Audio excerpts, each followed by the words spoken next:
Alors, de nos jours, hélas, les fermes ressemblent de plus en plus à des usines. Et si le genre humain a des efforts à faire, c'est peut-être dans le sens d'un progrès du progrès. Il est tout à fait défendable d'élever des animaux pour manger leur chair et boire leur lait. Mais il faut leur assurer une vie décente et, à la fin, une mort rapide et sans douleur. Tel est le seul contrat honorable et durable que l'homme puisse conclure avec la nature. Si l'on est arrivé à produire le maximum de viande au minimum de frais, c'est en augmentant terriblement la barbarie. Or, la souffrance des bêtes n'est pas fatale. Nous devons, chacun de nous doit, lutter contre l'élevage intensif et les atrocités qu'il suppose. Il me serait facile d'horrifier le lecteur avec un reportage sur la ferme d'aujourd'hui. J'ai préféré donner du rêve en dessinant celle d'hier. Ce projet est né en Angleterre. C'est en Angleterre, c'est une ferme qui est en Angleterre où les gens essayent de continuer l'exploitation comme auparavant, c'est-à-dire comme au début du XXe siècle, même avant. Et il n'y a pas de tracteur, mais des chevaux, des vaches, des poules. C'est une ferme d'antan, et au milieu du XXIe siècle. Enfin, au début du XXIe siècle plutôt. Donc j'ai été à différentes saisons et j'ai été très souvent accompagné par un de mes fils, mon fils Robert, qui apparaît d'ailleurs dans toutes les pages. Et lui, la première fois où il a été là, nous avons été reçus par la cuisinière qui doit se trouver par là, qui est une dame extrêmement... Là, je l'ai fait souriante, mais elle était très sévère. Nous sommes arrivés dans la cuisine où il y avait un feu, ça puait le charbon. Elle était en train de faire des petits gâteaux et nous étions véritablement chez quelqu'un. Elle nous a dit, vous ne pouvez pas essuyer vos pieds, enfin c'était ça, ce genre-là.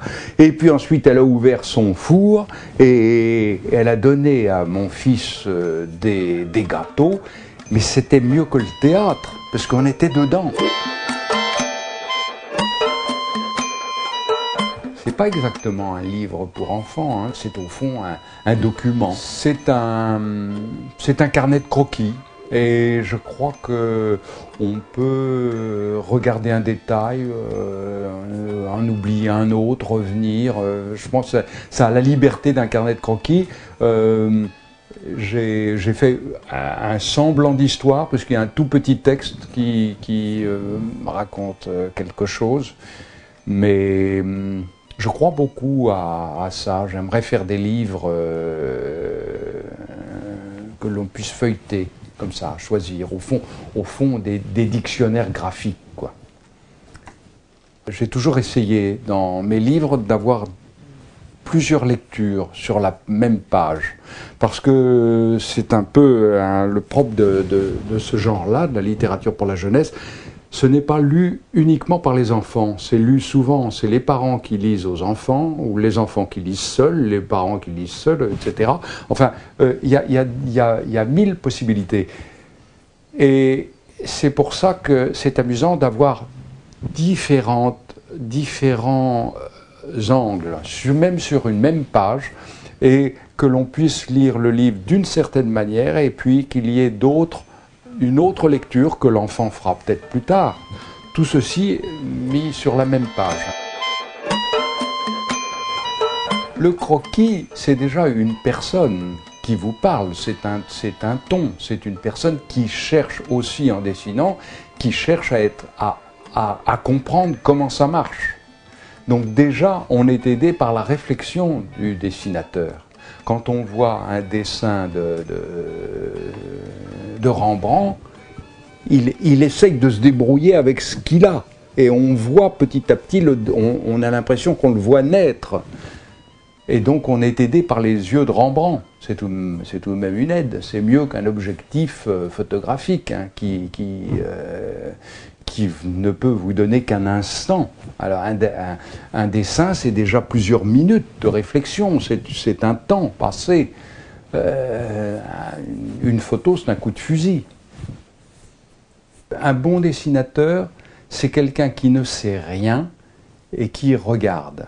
Vous savez, le mauvais dessinateur, c'est celui qui sait faire les yeux, qui sait faire les mains, et qui vous remet toujours « Ah oui, je sais, une main, ça a 5 doigts, des ongles, et qui vous refait ça. » Non, il faut regarder les formes comme si on les avait jamais vues. Et le grand dessin, c'est le dessin, je ne sais pas si vous pouvez me voir ce que je vous dis, mais c'est le dessin qu'on peut poursuivre. C'est-à-dire, c'est le dessin qui vous fait rêver et que l'on peut développer dans sa tête. C'est l'art de suggérer.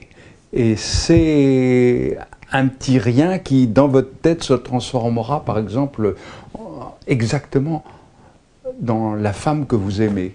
Alors qu'une photo, c'est une personne définie. Le dessin laisse une liberté. C'est cette liberté donnée au spectateur, et c'est ça qui est formidable, c'est qu'on participe, on devient soi-même l'auteur. Un grand dessin, c'est ça. Mais cette liberté, c'est formidable, c'est notre œil, c'est nous-mêmes, c'est ce que nous en faisons. Et le monde devient passionnant à partir du moment où on essaye de le comprendre, de le regarder soi-même.